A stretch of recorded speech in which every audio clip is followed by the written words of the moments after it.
Welcome back.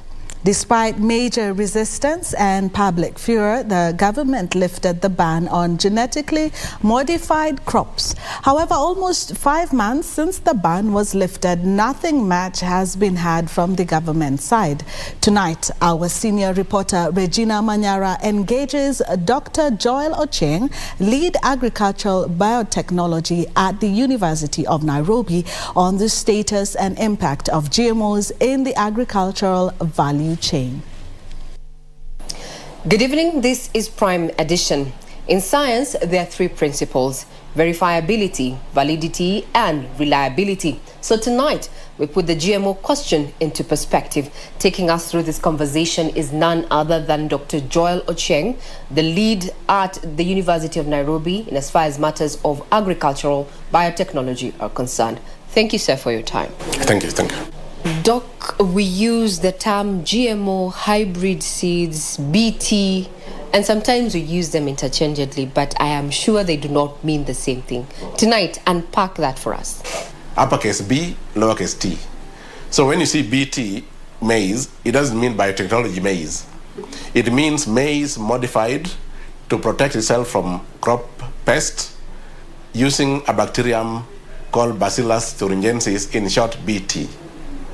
Now, GMO means any organism whose genome or whose genes or whose DNA has been carefully and precisely modified to enhance a particular trait, and that trait only. That is called GMO. When you modify directly and precisely and carefully and is safe, it's called GMO. But there is modification of different types. There is modification within that organism, but there is modification by bringing a foreign gene or a foreign DNA. So our Biosafety Act in Kenya defines GMO only if you bring a foreign DNA into this other one, transgenics. Hybrid, for example, hybrid maize, that's what people know most. Hybrid maize is where you take a maize variety and cross it within itself for so many generations, and take another variety, second one, and cross it within itself for so many generations, up to about 6 or 8, or even more. Then now you take an offspring of each of the 2 varieties and cross them.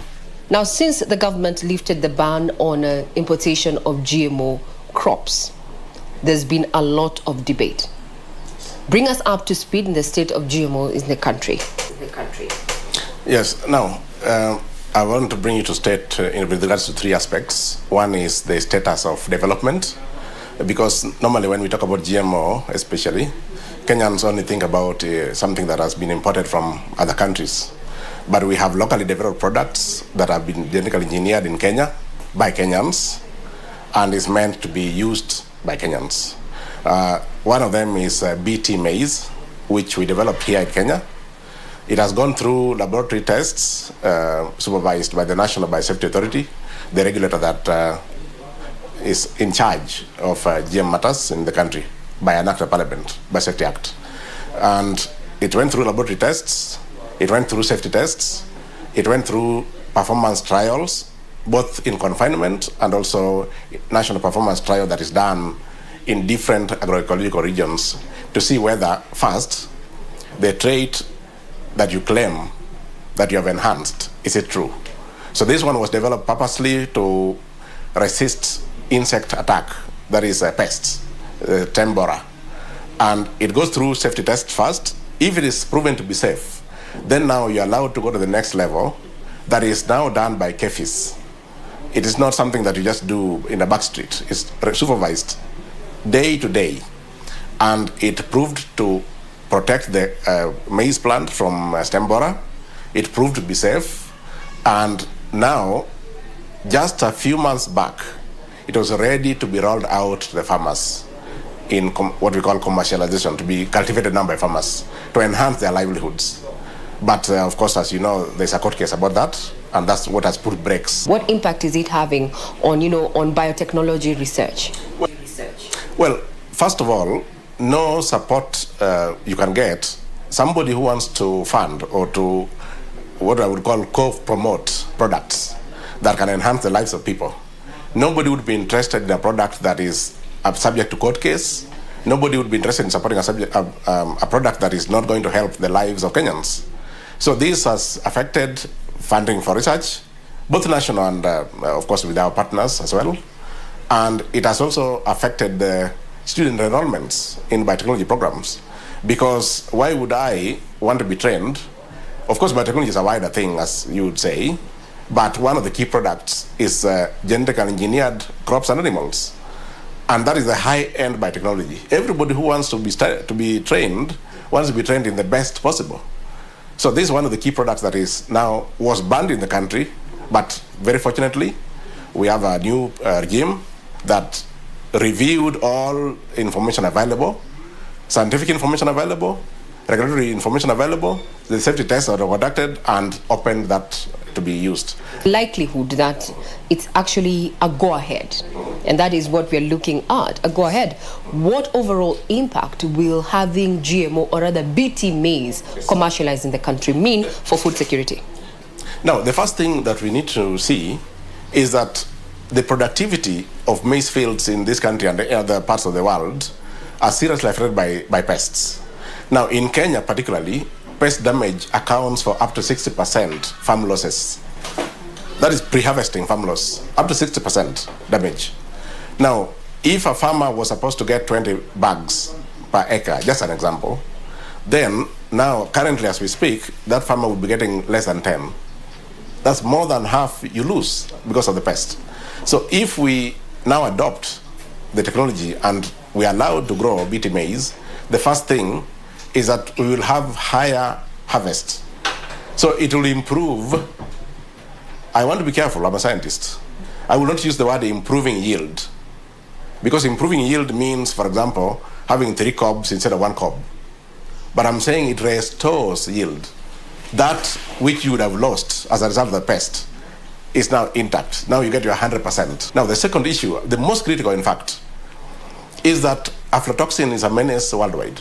And in Kenya, it has been reported, and in fact, it causes cancer, as you know.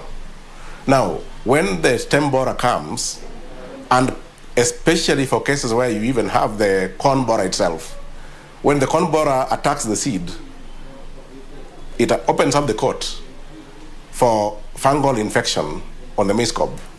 And that fungal infection leads to aflatoxin, because aflatoxin is a secondary metabolite produced by some fungal pathogens, especially the Aspergillus species. So we are also improving food safety in that aspect. When you adopt BT maize, you improve food safety by controlling the pest that would have otherwise opened up the cob for aflatoxin, that's the fungal infection leading to aflatoxin, and you are restoring yields for the farmer that loses more than 60%. Doc, is there a link between, the consumption of BT maize to cancer?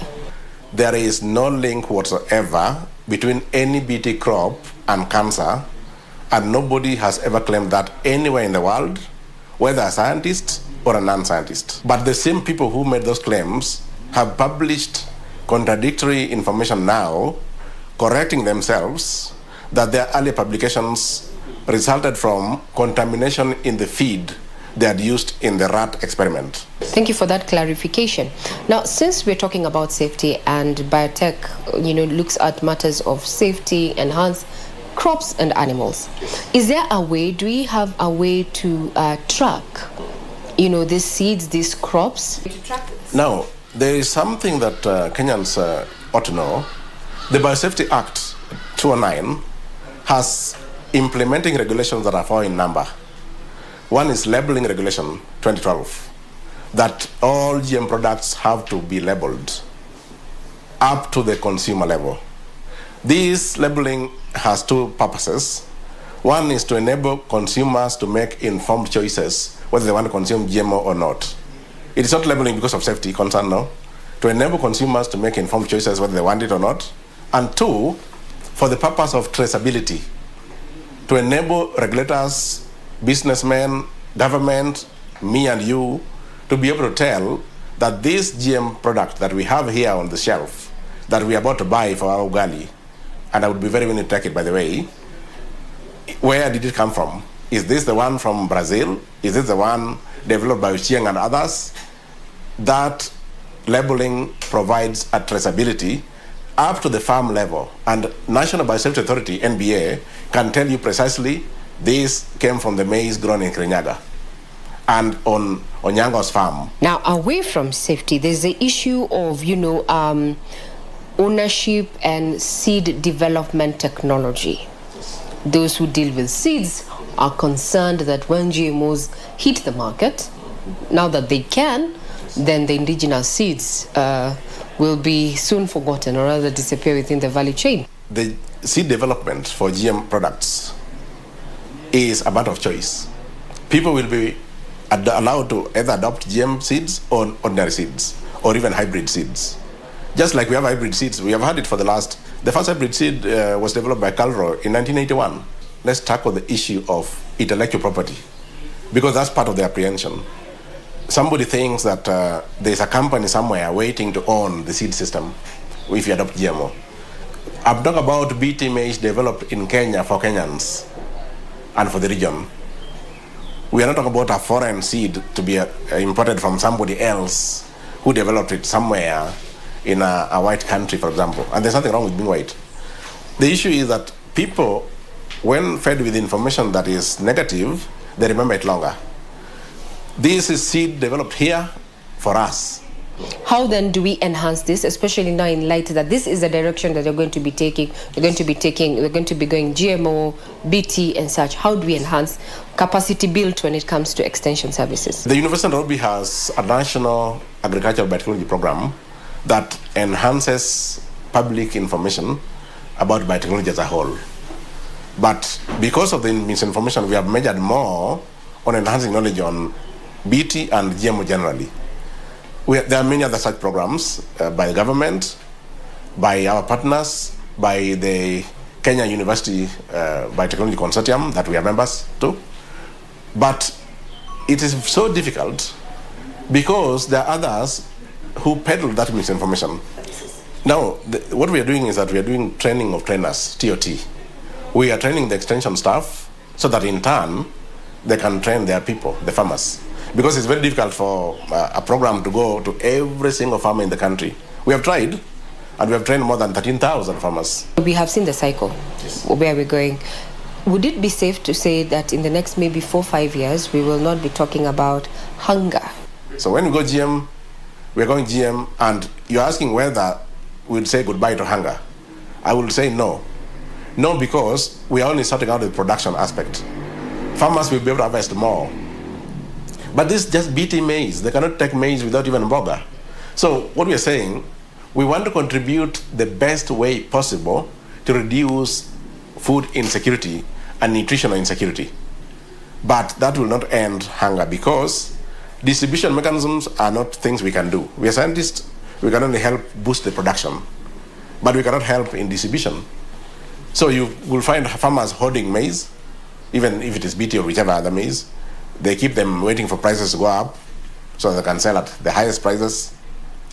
So we cannot control that, but we can enhance that production. So, Doctor, what I'm hearing is that if we fully adopt commercialization of BT maize, that the cost of living would significantly go down, yes, given that maize is a staple food in the country. How so? Break it down for us. Farmers currently are making losses in the farm. And if I spend 1,000 shilling to grow my maize, and I make a loss of 50%, it means that maize, I will have to sell it at a higher price to recover my money. And it also means that now, he made a loss, I made a loss, he made a loss, we are farmers. It means the maize available for the market will be less. If it is less, what that means? We'll be selling it at a premium price, because it's less, it's scarce. Anything that is scarce can be sold at premium. So instead of selling it at 100 shilling, we are selling at 200. Because it's not much there, so you'll buy it, you like it or not. That's one way of looking at it. Supply and demand. Yes, supply and demand mechanisms and their relationship. The second issue is that now we are enhancing food safety by adopting BT maize. And three, that because the cost of production is low, all the inputs are low, You don't need spraying for chemicals. You don't make losses that come from stem borer. It means overall, even you, the amount you spend is less. When you spend less, what does that mean? You have more money to use on school fees. You have more money to feed your family. From your experience, yes. Science experience, biotechnology experience, yes. Are we really ready as a country to fully, embrace GMOs in terms of commercial farming as well as consumption? We are very ready because we are consumers. We are hungry. Today, as we talk, many Kenyans are going without food because we have stopped things that could have enhanced their life. And two, that we have, are we ready to commercialize? Yes, we are, because first, we have been putting in place systems for the last 20 years. We have been putting in place systems. We started with the National Biotechnology Policy in 2006. That led to the Biosafety Act in 2009. We have been putting all these systems in place in readiness, and in the process we have been training people on the same. We are training people to develop the products, like myself. We have been training people to do surveillance and to do testing and to do market surveys. And we've been training people to regulate the process. You need a regulator. Even if you don't want GMO, you need a regulator to ensure it's well policed. So we have been training people as regulators, as product developers, as trainers of trainers, and we are ready. What we are waiting for, I don't even know. In fact, we published a paper last year in Nature showing how ready Kenya is and the rest of African countries to adopt GM technology. And we are very, very ready. We have systems, we have structures, we have laboratories, regulators in place, NBA, and other regulators that they work with. They don't work in isolation. They work with KFIS, NEMA, and the rest. And we are only waiting for court to say yes, and we go. Off we go. That's it. There's direct link. Very well said. We have been speaking to Dr. Joel Ochieng, who is the lead at the Agricultural Biotechnological Department at the University of Nairobi. Take home is that BT maize is not only cost effective to the farmer, but also to your pocket. Having reduced the cost of production, it leaves you a little bit of some shillings to probably buy sukuma wiki or even some milk to complete that meal. We are fond of ugali. You've been watching Prime Edition. I'm Regina Manyara.